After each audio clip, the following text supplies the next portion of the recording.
Ada pertanyaan? Silakan.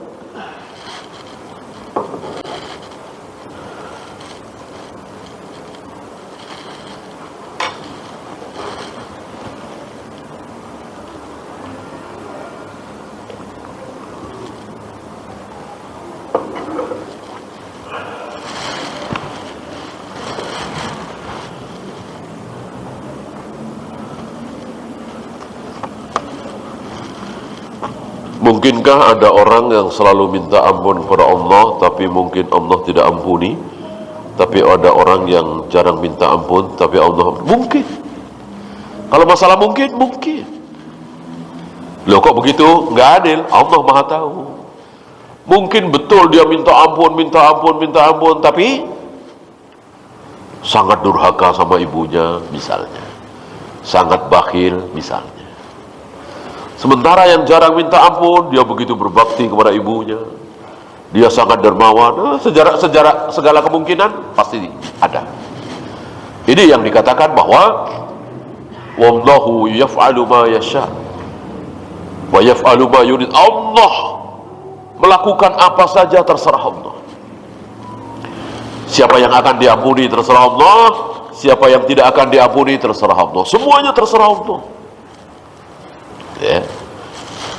Dengan demikian maka kita perhatikan ketaatan kita. Ya. Saya saat ini tinggal di Mekah. Apa setiap mau melaksanakan umroh tetap harus ambil mikot dulu? Tempat tinggal saya 10 menit dari haram. Apa bisa langsung tawaf dan sa'i tanpa mikot? Iya. Sebagaimana Nabi menyuruh Aisyah ke Tan'im, ya. Berarti keluar ke tanah halal dulu. Biasanya ke Tan'im atau kemanapun yang merupakan mikot. Ya. Ini bukan berarti bahwa ketika kita berkunjung di sana kemudian umroh berkali-kali. Ini tidak pernah dicontohkan oleh Rasul dan para sahabat. Misalnya kita seminggu di Mekah, kan umroh bisa 3 kali 4 kali. Bahkan tiap hari umroh kan bisa. Umroh paling 3 jam 4 jam selesai. Apakah ini sunnah? Tidak. Itu bid'ah. Karena tidak ada riwayat Rasul dan para sahabat sekali berkunjung ke Mekah lalu umroh berkali-kali. Ya, cukup sekali. Sama ketika kita berkunjung ke Madinah 6 hari, 5 hari, maka ziarah ke kubur Nabi cukup sekali. Cukup sekali. Adapun ke Raudhah bisa berkali-kali. Dan di Raudhah tidak ada ibadah khusus, tidak ada salat khusus. Ya salatnya salat tahiyatul masjid misalnya, salat wajib misalnya, salat sunat wudu misalnya. Tidak ada salat khusus di Raudhah. Adapun keutamaan Raudhah adalah dikabulkannya doa. Yang dikatakan oleh Nabi taman surga. Baina baiti wa mimbari. Antara rumahku dengan mimbarku. Jadi rumah beliau dengan mimbar beliau ditarik garis. Nah, itu menjadi garis apa istilahnya diagonal ya. Lalu di kotak begitu. Jadi kan nggak terlalu luas. Nah, di tempat itulah yang disebut dengan Raudhah. Dan jika kita berkesempatan ke situ, jangan egois. Ya sudah.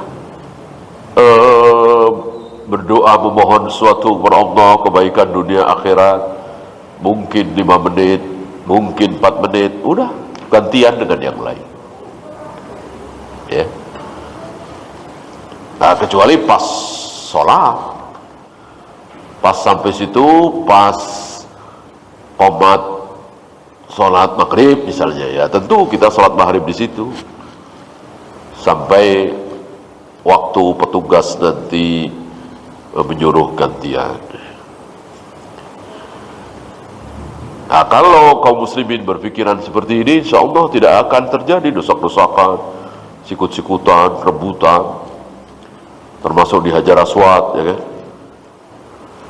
Ini berangkat dari kejahilan saudara-saudara kita kaum muslimin. Apakah wajib bagi seorang anak membiayai bulanan kedua orang tuanya sampai meninggal meskipun telah menikah? Anaknya laki apa perempuan? Kalau anaknya laki-laki jelas, ya kan? Harta anak otomatis harta orang tuanya. Ini disabdakan oleh Nabi alaihi salatu wassalam ketika ada seorang anak yang mengadu kepada Nabi, ya Rasul, ayahku sering mengambil hartaku tanpa sepengetahuanku. Ya, istilah kita mencuri, ya, kasarnya. Nah, Nabi menjawab, anta wa maluka li abi. Jangankan hartamu, dirimu sendiri itu milik ayahmu. Artinya kalau engkau dibunuh oleh ayahmu tidak dikisos. Dosa besar. Ayah membunuh anak, tapi gak ada kisos. Artinya negara tidak berhak menghukum ayah yang membunuh anaknya. Kalau dosa besar sekali. Ini luar biasa, ya. Hak orang tua terhadap anak. Oleh karena itu, jika kita punya harta entah seberapa, kok diambili oleh ibu kita, ayah kita, ikhlaskan, ya. Jika seluruh harta kita diambil oleh ayah ibu kita, itu belum seberapa. Dibanding dengan air susu ibu yang kita hisap, kerepotan ibu, ayah waktu kita masih kecil. Kecuali perempuan, ya. Kalau perempuan tentu biasanya kan tidak berpenghasilan, ya, dia harus minta izin kepada suaminya untuk membantu orang tuanya. Suami yang baik insya Allah akan mengizinkan. Bagaimana kalau uang dia sendiri, si istri ini, karena dia punya penghasilan, ya bebas. Istri tidak wajib membiayai rumah tangga. Nah, si istri ini punya uang puluhan juta misalnya, diberikan kepada orang tuanya, ya boleh, asal betul harta dia, bukan harta suaminya. Kalau harta suami harus minta izin. Ketika kita sudah belajar ilmu asma wa sifat sesuai sunnah, masih suka berbuat maksiat, apakah berarti termasuk belum membentengi sebagaimana para sahabat? Jangan salahkan dalil, salahkan diri kita. Mungkin kurang ikhlas, mungkin belum sempurna, mungkin kita belajar asma wa sifat baru, apa istilah kita, baru 10%, baru 15%, gitu. Salahkan diri kita. Nabi pernah melihat ada orang yang marah semarah-marahnya sampai menggelembung urat lehernya. Nah, Nabi mengatakan, wallahi inni la a'lamu kalimatan, sungguh aku tahu satu kalimat, lau qalaha la dhahaba ma yajid, kalau dia ucapkan kalimat itu akan hilang marahnya. Apa kalimat itu? A'udzu billahi minasyaitonir rajim. Mudah sekali dan kita hafal semua. Lalu satu ketika kita marah sama istri misalnya, sama anak misalnya, sama anak buah misalnya. Lalu kita ingat hadis itu. Lalu kita baca a'udzu billahi minasyaitonir rajim. Lalu ternyata marah kita enggak hilang juga. Maka jangan salahkan hadis itu. Salahkan diri kita. Mungkin ada sesuatu di diri kita, gitu ya. Bagaimana cara seorang ibu sabar menghadapi anak laki dan menantu yang selalu cuek, tidak peduli? Tarbiyah ya. Tarbiyah. Kalau anaknya itu ditarbiyah, insya Allah. Bagaimana seorang anak tidak peduli kepada orang tuanya, ibunya, itu kan luar biasa durhakanya. Banyak dari kita mungkin nggak tahu ancamannya, mungkin nggak tahu ayat-ayat hadis-hadis tentang betapa dosanya durhaka kepada orang tua, terutama ibu. Ya. Nah, sampaikan barangkali. Ya. Orang yang masih suka makan riba, padahal dia tahu riba itu dosa. Mungkin dia belum pernah dengar. Riba yang puluhan cabang itu, ada yang dosanya besar, sedang, kecil, ada yang paling kecil. Dosa riba terkecil sama dengan dosa seorang anak yang menzinai ibunya. Nah, coba ini sampaikan kepada orang yang masih makan riba. Apa iya dia tidak bertekad meninggalkan riba kalau dia tahu seolah dia setiap hari berzina kepada ibunya, menzinai ibunya. Waliyadzubillah. Ini gunanya ilmu. Allahu. Habis? Ya.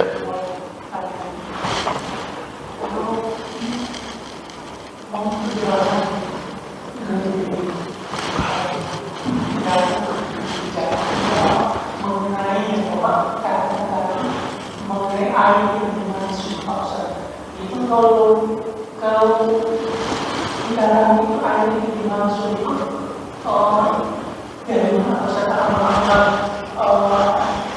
bisa pada dalam hadis atau memang ada hadisnya itu air itu dimaksud itu tampil di sunnah bisa. Oh iya, nggak kita ngarang-ngarang sendiri, dan ulama juga tidak mengatakan ciri-ciri ayat dimansuh begini 1, 2, nggak ada ya. Sudah dikatakan ini mansuh nih, termasuk ayat tadi ya, dan sudah ketemu gitu. Jadi kita nggak usah mikir, karena memang agama ini untuk kita amalkan, bukan untuk kita pikirkan ya, untuk kita amalkan, kita yakini. Dan itu nggak banyak, dan perlu pelajaran khusus. Mana yang mansuh, mana yang tidak. Di antara mansuh lafaz tadi. Ya. Ada mansuh lafaz tapi hukum tidak mansuh. Apa? Rejam. Rejam kan kita tahu kan, berlaku sampai hari ini, sampai hari kiamat.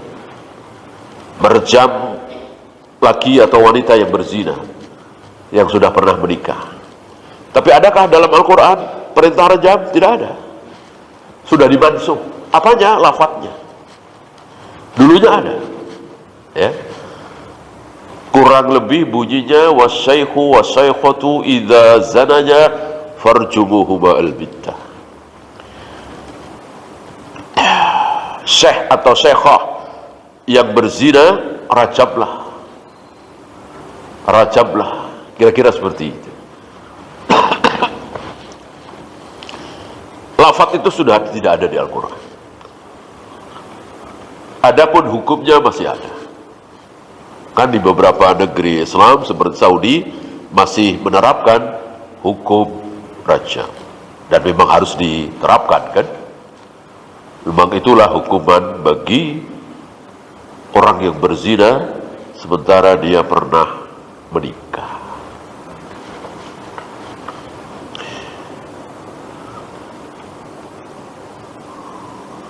Saya Ustaz boleh mengenai ini Ustaz, berkaitan dengan Ustaz, istilah Ustaz orang itu menulis siapa Ustaz sebutkan dari ilmu alim Ustaz itu termasuk juga yang lain seperti ada Ibnu Khaldun, Muhammad Iqbal, Ibnu Muslim, berapa yang muslim itu adalah seorang biasa. Iya betul. Beliau dicatat oleh para ulama sebagai tokoh-tokoh yang terkena syubhat filsafat. Ibnu Rus, Ibnu Sina, Ibnu Khaldun. Ini bahkan Ibnu Sina pernah, salah satu pendapat beliau bahwa kenabian kerasulan itu tidak berhenti sampai hari kiamat dan bisa diusahakan. Berarti menentang kalau Rasulullah Nabi terakhir. Itu salah satu pendapat Ibnu Sina. Itu tokoh-tokoh yang terkena syubhat falasifah. Termasuk Al-Ghazali tadi, Ar-Razi tapi beliau berdua termasuk yang menyesal, bertaubat. Bahkan khusus Al-Ghazali, ketika beliau wafat, di dada beliau, di dekat beliau ada kitab Sahih Bukhari. Artinya beliau sudah mulai belajar hadis. Muridnya mengatakan, sayang usia beliau tidak terlalu panjang, kan cuma kira-kira 50 tahun beliau wafat. Seandainya beliau umurnya panjang, tentu akan menguasai ilmu hadis karena kecerdasannya luar biasa, daya hafalnya luar biasa. Al-Imam Al-Ghazali. Minta-minta itu diharamkan. Bolehkah minta sama pemilik atau ketua yayasan seperti minta sepeda? Ya, mau sepeda, mau motor, mau uang, ketika minta-minta ya tidak boleh kepada orang, kepada yayasan, kecuali yayasan itu membuka diri seperti masjid ini ya. Masjid ini membuka diri, barang siapa yang membutuhkan sepeda. Kalau tidak, maka jangan. Tahan kita dari minta-minta. Mintalah kepada Allah. Nanti Allah akan berikan jalan. Allah senang ketika kita banyak meminta. Ya, itu saja. Kita akhiri. Subhanakallahumma bihamdika asyhadu an la ilaha illa anta astaghfiruka wa atubu ilaik. Assalamualaikum warahmatullahi wabarakatuh.